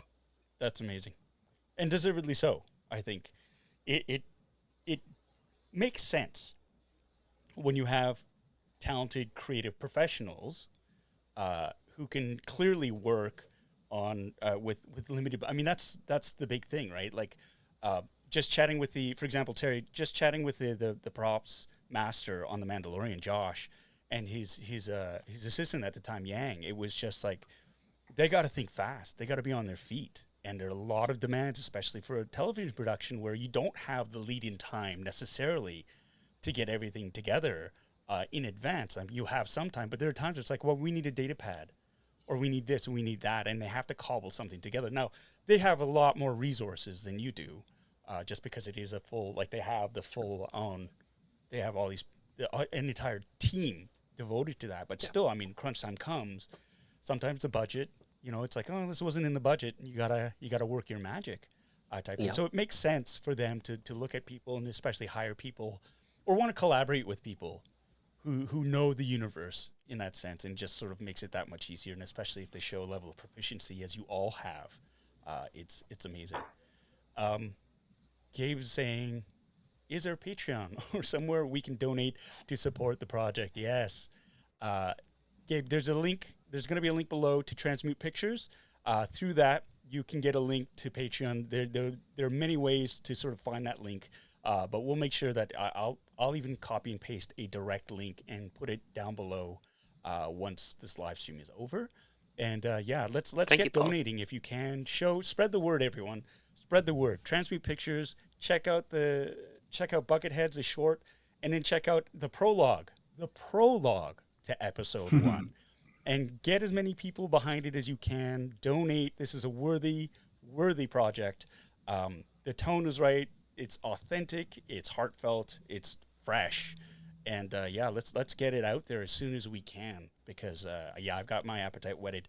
If you guys don't mind, I'm going to show a little sneak peek of you guys very graciously sent a clip along, a sneak peek for something that hasn't been seen yet, of a future bit of Bucketheads. Let me just find the right clip, and I hope I didn't screw it up. I think I did. Die, rebel scum!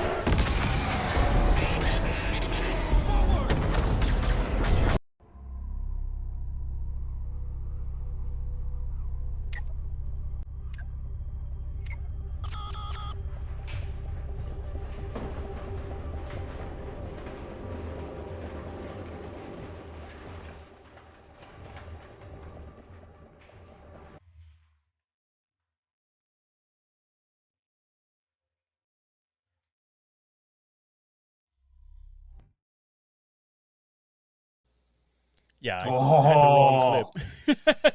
But that was, I mean, guys, I have goosebumps from it.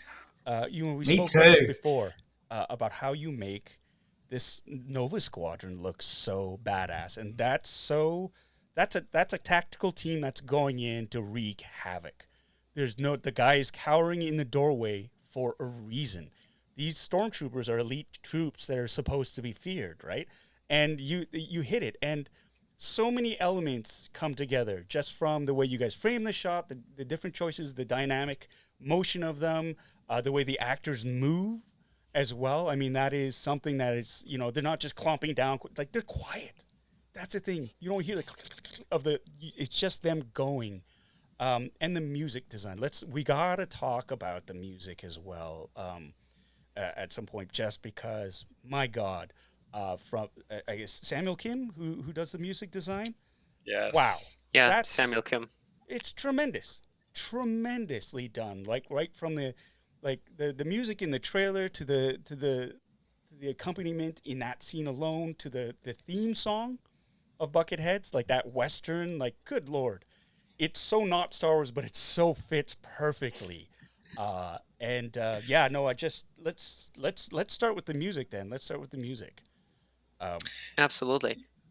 How did that? So Samuel Kim has been with us for a very long time. I've known him since 2014. I think back then he was maybe 19 or 20. Like, he is an incredible musician. And over the years, we just kept working together. Like, I just kept asking him back because he's just amazing. And when we made the short film, he immediately signed on to do it for us because he also loves Star Wars. So I think about a year ago, he started a YouTube channel and has just blown up, which is no surprise at all because he is amazing. But he's still with us. He's doing the music for the entire series, including that trailer that you played again there. The only thing that he's not responsible for is the title music, which you mentioned, which is more like Western. We approached a local artist for that by the name of, he goes by Teller and the Tale now. He used to be Buffalo Jones. And he's just got an incredible voice, and that was kind of more of a chance encounter. Andy, do you want to retell that story? How you approached him initially? That was sort of a funny one. That was my girlfriend at the time, I think Marco and I were kind of brainstorming like, hey, what do we want for the vibe of this? How do we want it to sound? How do we want it to feel? And honestly, we looked at Firefly a lot for that sort of space western, New Frontier kind of feel. And so we kind of had settled on that, and then we were thinking to ourselves like, wow, who do we realistically know that we could get to help us, because this was for the original short film. So Marco and I didn't really have anything as artists to show to anyone to say, hey, look, there's some quality here that people would actually want to attach themselves to. So I don't know, we were brainstorming, and I spoke to my girlfriend at the time about this, and I guess I misunderstood. What I thought she said was, hey, I know this guy, and he's got kind of that vibe you're looking for, and like, you should reach out to him and just say that you know me. And so we looked him up, and sure enough, he had this incredible Western vibe, and absolutely loved what he sounded like. So I reached out to him, and I got a message back basically being like, I have no idea who that person is that you've just name dropped, but sure, let's work together.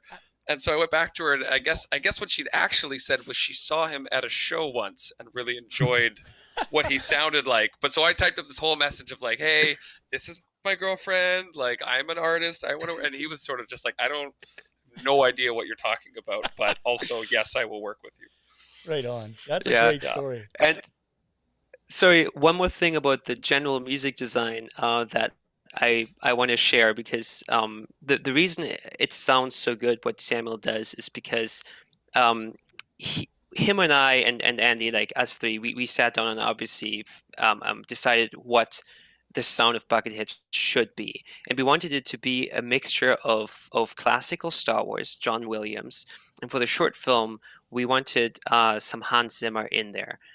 So we looked at specifically Dunkirk for that. So a lot in the short film, you hear a lot of that ticking and this sort of like ebb and flow of tension, but a lot of it is sort of like this downwards inflection, which just keeps you at the edge of your seat. And one of the elements from Star Wars that you hear all the time, and that's not just Star Wars, that's cinema throughout, is the Dies Irae, which is like it's like a musical theme that's been around since forever that just indicates death, and it's just 4 notes that you can always, like, if you know they exist, you will hear them everywhere. Right. They're all over Star Wars too. Like whenever someone dies, especially in Rogue One, you will hear these 4 notes, and they just go like da da da da. You can hear that in the short film a number of times. For the series, we stepped away from that, and we went more in the direction of Ludwig Göransson and The Mandalorian. But again, it's sort of like a marriage between John Williams, classical Star Wars, and the opening space battle. And then once we're on the ground, it goes more towards the modern Mandalorian sound. Mm-hmm. And for the ground, one last thing for the ground warfare, I really wanted to impress upon the guys that I wanted sort of a college drumline feel to that opening of the warfare, like heavy on the snare, heavy on the bass drum. Almost like reminiscent of Civil War, right? They would have percussionists going into battle with them to drive your men forward. So that was another sort of aspect that we really tried to work in there, was this driving percussion. Yeah, no, all these elements tied in so beautifully, and that's a treat as a viewer to have all of that with the authenticity of the universe too. I mean, you guys, the notes are perfect in that sense, and I love the fact that you talk about where there are influences from John Williams, but you're bringing in other influences as well, because it makes it fresh at the same time too, right? And that's something. It's just like, for fan films, I just don't want to see a rehashing of stuff that we liked about Star Wars. We want to go off in a fresh direction. We want it to feel and sound and look the way it should be. And you kind of know intrinsically you have that if you've grown up with the movies, you can feel when something's just a little bit off. You're like, that was good, but just something a little bit, just a little bit off on that. And it's, you guys have really found that beautiful balance between something new with enough of the classical stuff to really keep it grounded and rooted, which is great. KW Matterhorn is asking, are these dudes reading the chat? Yes. I have been. Yes. I've been trying to read the chat.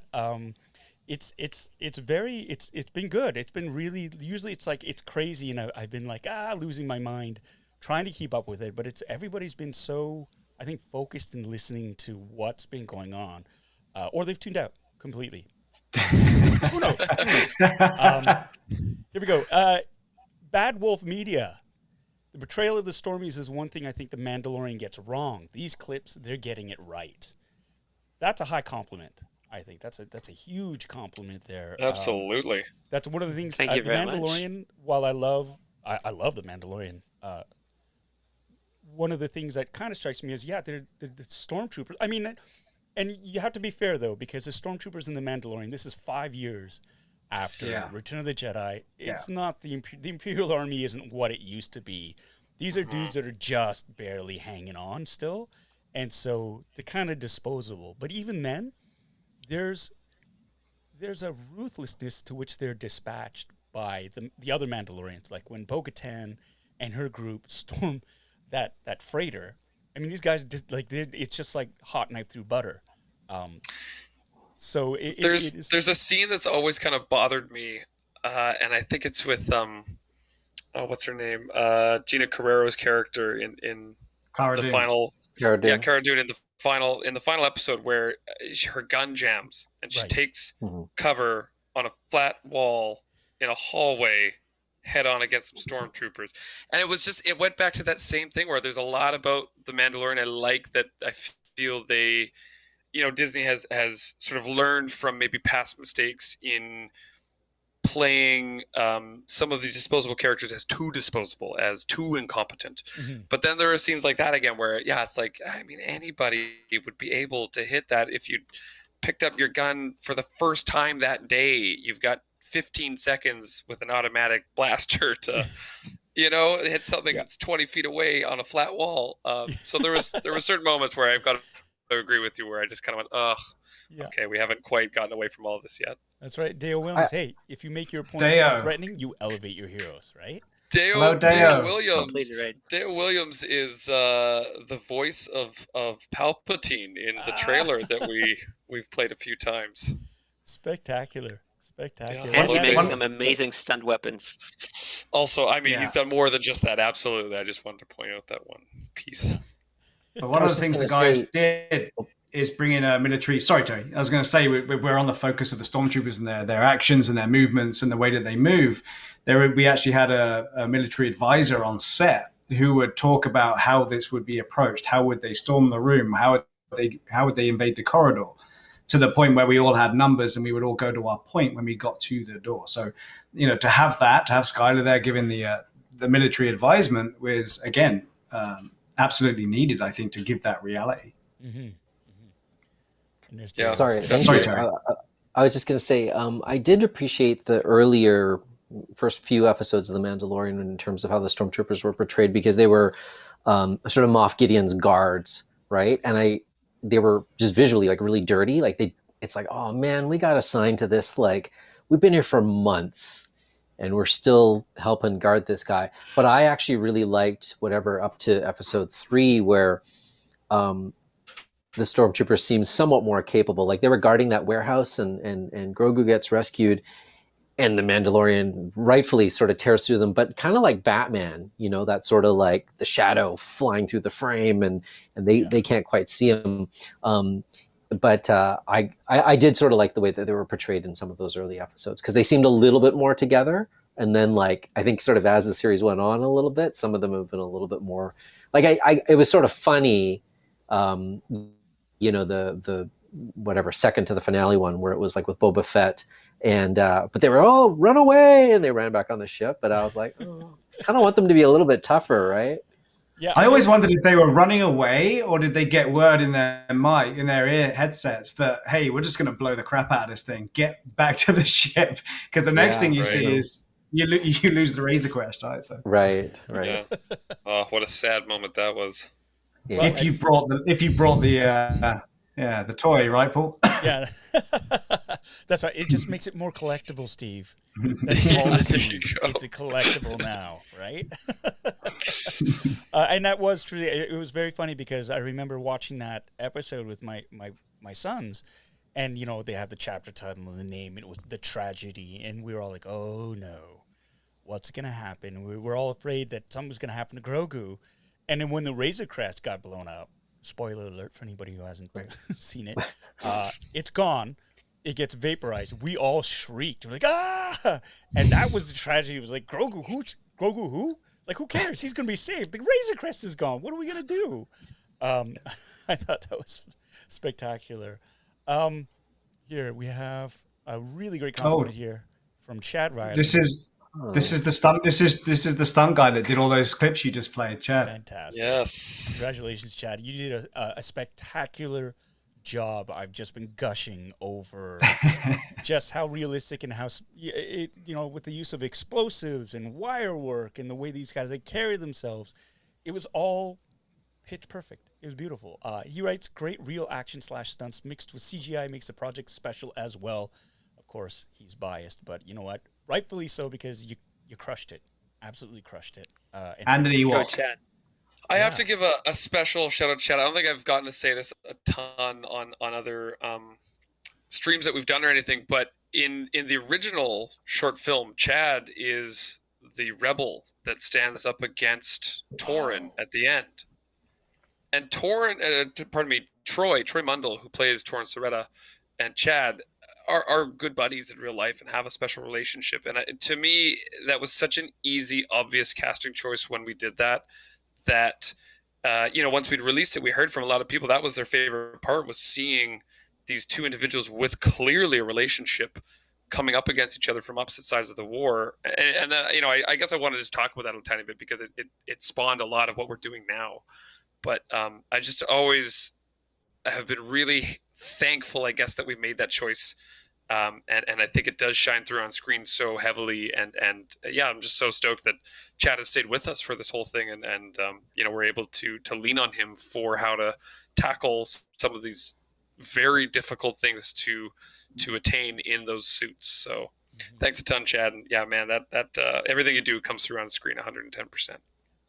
It really is. I mean, it harkens back to talking about the casting of him and on the opposite sides. It's like the Civil War, right? Families were split apart, and generally, if you had two sons, you'd send one to the south and one would fight to the north, or you'd have neighbors who just on opposite sides, and they'd run into each other. And like, what do you do when you meet in the field of battle? And it was just so. It was just so powerfully done. I loved it. I know Lee Shorten as well. I met him when I was out in Vancouver a few years ago, and I watched because he played Jung in a version of Kim's Convenience that one of the theaters out in Vancouver did. So I was watching going, that was I know amazing. him. It's like, oh, it's Lee. Of course it's Lee. So that's a fun little thing to see as well, because and immediately I kind of go, okay, well, they're using professional performers as well, right? And so it's like, you have trained professionals working in every level of this production, and it shows. Like, it really shows. I always think of Lee as Inspector Keto's right-hand man from Man in the High Castle. I worked a great many episodes on Man in the High Castle, and that's where I first met Lee.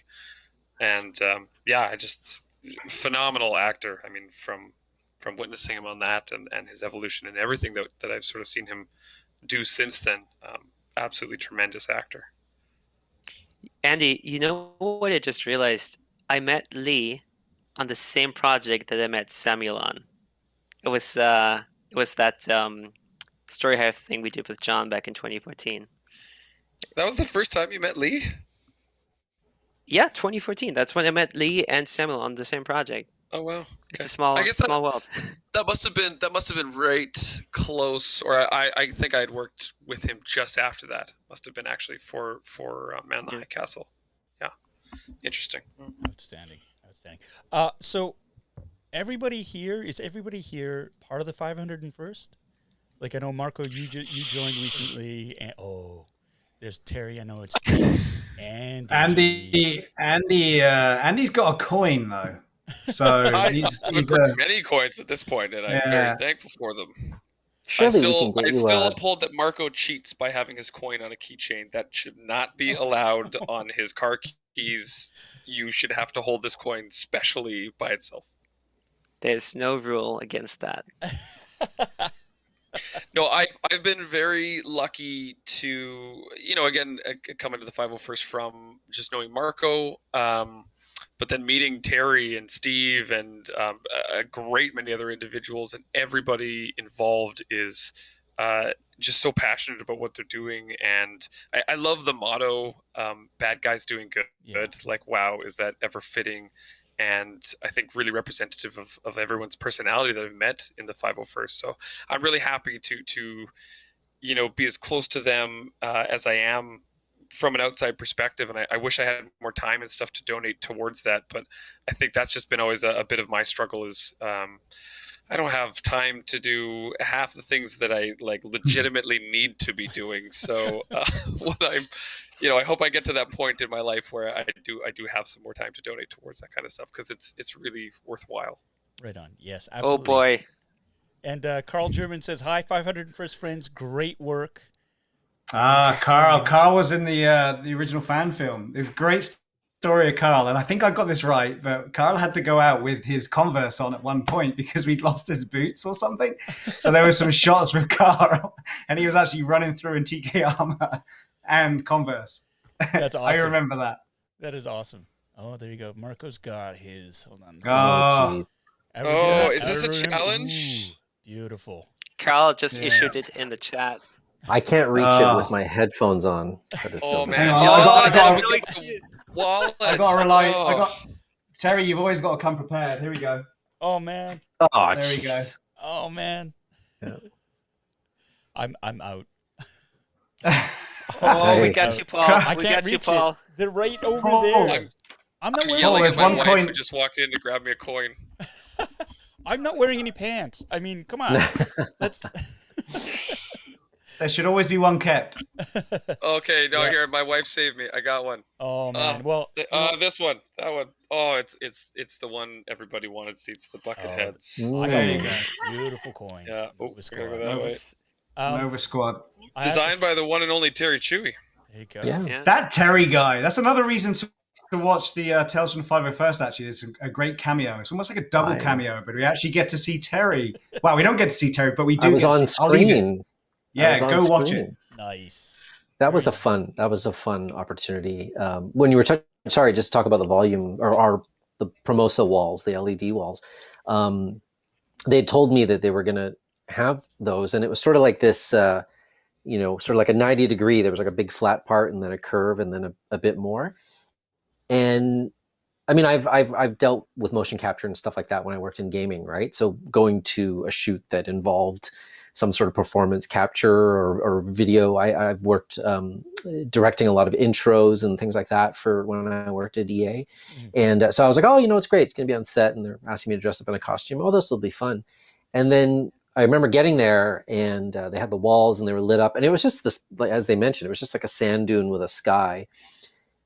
And I remember walking in and I was like, wow, that's pretty big. I knew it was smaller than obviously the one they use sort of Hollywood versions, but like I was fully immersed. By the time you walked in and there was a styrofoam rock and the speeder bike there, I was like, you just sort of stand in the middle of it and you're like, it's a very eerie feeling, because it's just screens, but you really do. You sort of feel like you're there, right? Yeah. Especially even more so when you have a helmet on and you got like a tinted lens or something. It totally feels legit. So Yeah. It was a very cool opportunity to work on something like that. Actually, I mean, Paul, you must have been the same way. I mean, I can't even imagine what it was like for you to walk in and do what you did on Mandalorian, Yeah. especially with a X-wing cockpit there. That must have been absolutely nuts. yeah, that was a whole other level of just weird because I mean, I felt like Cinderella, right? Like you're going in and shooting a scene here, and Peyton Reed he's directing the episode, and it's like, oh my God, he directed Bring It On 20 years ago, and then he's also doing Ant-Man and the Wasp. He's hilarious. Dave Filoni's my wingman. I'm sitting in a cockpit that was from Rogue One. I'm decked up in a tailored Rebel pilot jumpsuit with like props brought down from all. So it's as screen accurate as you can get. And then you're in the volume. and it is fully immersive. It is like this 360 degree, and it's got the ceiling, and you're there, and then they turn it on, and it's a star field. And over to my right, I see there's the Razor Crest, and just beyond that is Filoni's X-Wing. And there's no pretending, because it's there. And so doing this scene, man, covering it over. And the dudes at the Brain Bar, they call it the Brain Bar, they did something where they took the star field and you made it go back and forth like that. And I thought I was going to barf because it was just like, whoa, whoa, whoa. And it's like, I know we weren't moving. I wasn't moving, but every other sense in my body told me, like, no, you're being violently thrown back and forth like that. And Peyton said, if it gets too much, just don't look at focus on a point on your console and just hold on and it'll go away. And I ended up having to do that. But it's like that is, like, I hear what you're talking about, Terry, in terms of, like, just, we are living in the future. It's one of these things where you're just like, oh my God, I can't believe. And it's great that you guys get to play with a version of that. I'm friends with Hiro Kanagawa, who played Pastor Chui, and he's based out in Vancouver. And he was writing that, you know, they're building a volume. They've built the volume out in Vancouver. So they've got one there. And I think all the big production houses are now starting to build them just because it is such a cost-effective way of not having to truck out to locations, because you use the video game engine to render the whatever setting you want. You have total controllability over lights. It's a tremendous budget saver, I think, and it is, like, when you see it in person, it's like being in a holodeck. You know, the cross genres. Yeah, you're on a holodeck. So that's yeah, totally. It's like it's you a said, really exciting piece of tech for sure. Yeah, and it helps everyone just immerse themselves in the environment all the more effective when compared to something like green screen, where you just have to imagine you're there and you have to react to something that you don't see, right? Yeah. I mean, it's so much better than having to act to a tennis ball on a stick. Exactly. Definitely, yeah. You know, and that was something that you and McGregor are saying in that broadcast they just did with his chat with Pedro. Where he was doing the original trilogy. When he was doing the prequels, it was all green screen or blue screen and no one. And now he's going in again and he's getting to actually live it while he's filming it rather than wait till the end. So that must be kind of cool. I mean, like, it must be kind of cool just to be Ewan McGregor, but that must be kind of cool to experience that. Hey, your friends at Generation X-Wing Podcast are saying Who are they? Much talent on the screen right now. So proud of all of you. That's right. That's represent Generation X-Wing, represent. And you know what? It was that podcast. Hey, Rob Williams, who's one of the members, that really, for me, opened up this whole world of just connecting with, like, Star Wars nerds and like-minded people, and just sort of have, like, the best. It's just like you're meeting new friends and you're just nerding out over stuff, right? And I'm loving every minute of today's stream. And thank you so much, everybody, for bringing so much of your talents and sharing them, and for being on this humble channel. I have to say, my wife came down. She heard that, Andy, your wife came and saved you, and I think you shamed her into, like, oh, she's just upstairs trying to moderate. No. No, she came down and she got me. Oh, beautiful. There we go. Awesome. There you go. Terry, this is beautiful. I know it's too late. Love it. And Carl German, I do owe you a drink. I owe all these fine gentlemen a drink, and I'm more than happy to pay up the next time I come out to Vancouver. We must get together.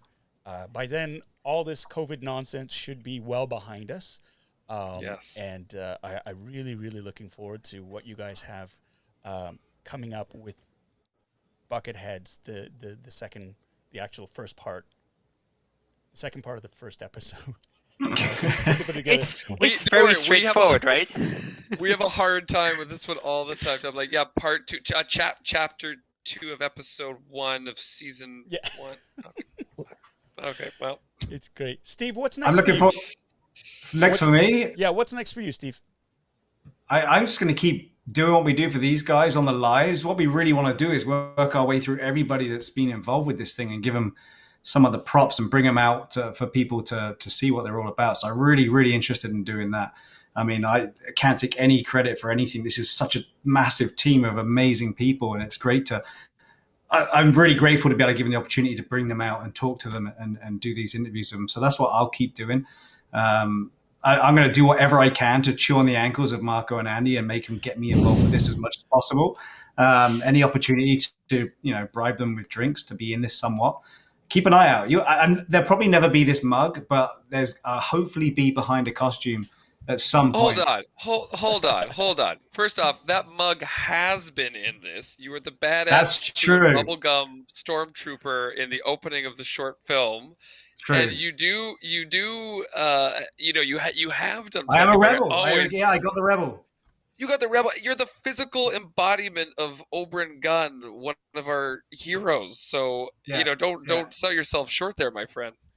Okay, I will take that graciously. Thank you, boss. But yeah, I'm just going to keep selling myself to these guys, putting whatever I can into it. It's an absolute pleasure. It really is a pleasure to do it. It's so much fun. Mm-hmm. Sometimes you just don't need to get paid. You just need to hang out with people, like you say, that you just really appreciate and have the best fun ever. So right on. That's next for me. Terry, how about you? What's next for you? Continuing to work with the fine gentleman on the screen here. There's lots of work still ahead for the next chapter 2 of the first episode of the first season. But obviously I'm not going to say anything, but there's things being built, there's things being made. If I bribe Andy and Marco, I may get an opportunity to, maybe walk onto a set or something at some point. Maybe, I don't know. We'll see. But I think you've already bribed us into that. Yes. I wrote my way. I drew my way in. That's what you do. Like, what? You've got all the play there, Terry. You can make this happen. You should have, a character like this, and then I can be like, look what I have in the closet right here. You literally what a coincidence! We're not going to name things, but you literally just did what you're describing, and I love it because it was already basically in our minds, but in a different way. And then you were like, "Oh, look! I just happened to draw this thing that I already own. Whoops!" Yeah. So the tickle trunk for the Canadian viewers who know what a tickle trunk is. I think we're allowed to say that we are currently building something, right? We're once COVID is passed its way, and once we are building, we are ready to.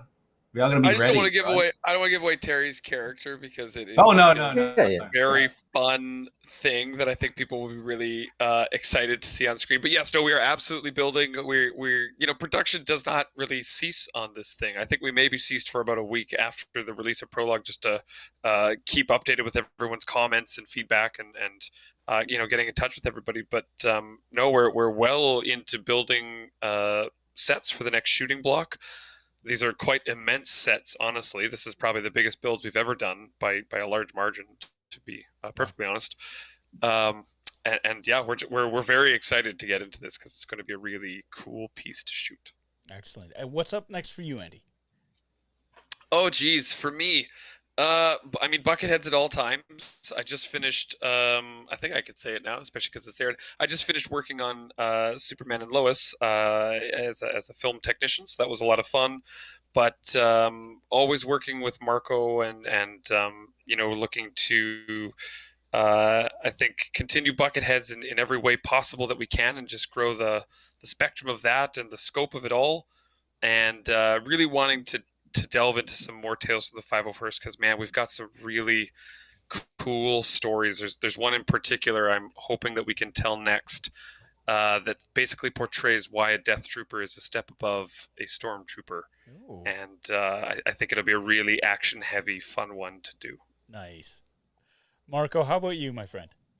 What's next? I mean, very much the same as Andy. Bucketheads never stops and we never sleep.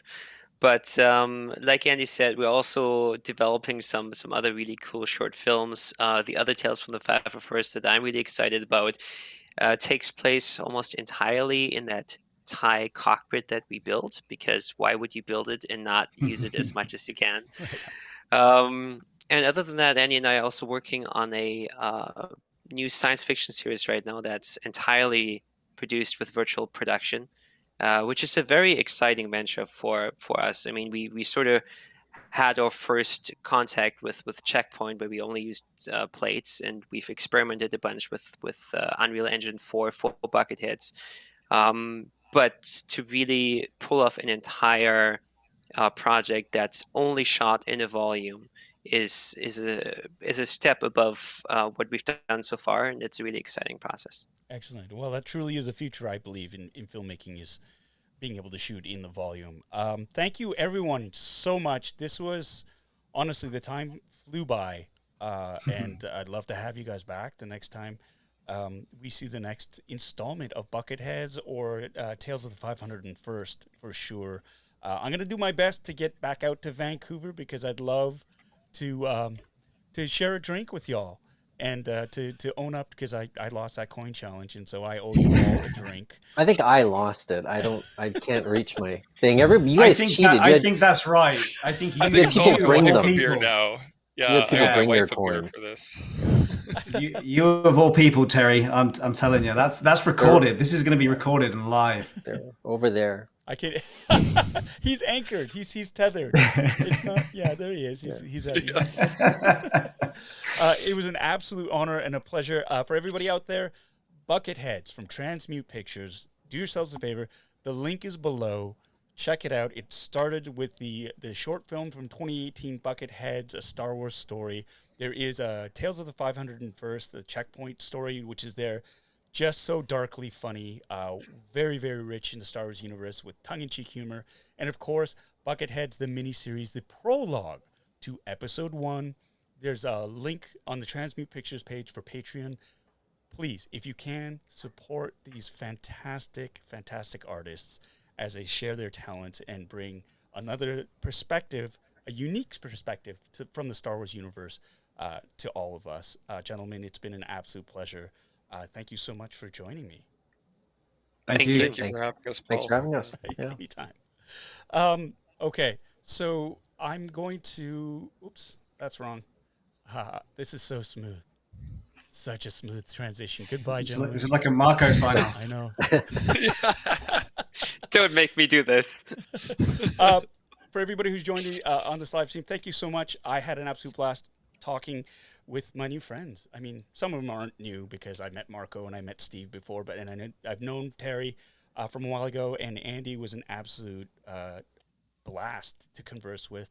I hope you had fun. If you haven't subscribed, what are you doing? Subscribe to the channel. Just click on the thing and hit like. And let's aim for even more subs. I was shocked that we got to 10K. I'm so happy, so proud of that. I think the end of year total for me, I'd love to hit 15. Let's see if we can get to 15. If we hit 15K subscribers in layman's term, maybe we'll have a bit of a giveaway, something fun.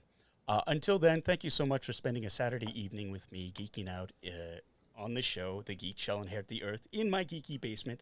I'm Paul Sun-Hyung Lee, and we're turning the corner. We got COVID on the run. Get vaccinated if you can. If you can't, it's coming. I'm waiting for my second dose too. But stay safe. Keep washing your hands. Wear a mask. And stop touching your face. Until then, we'll see you in a bit. Okay. See you.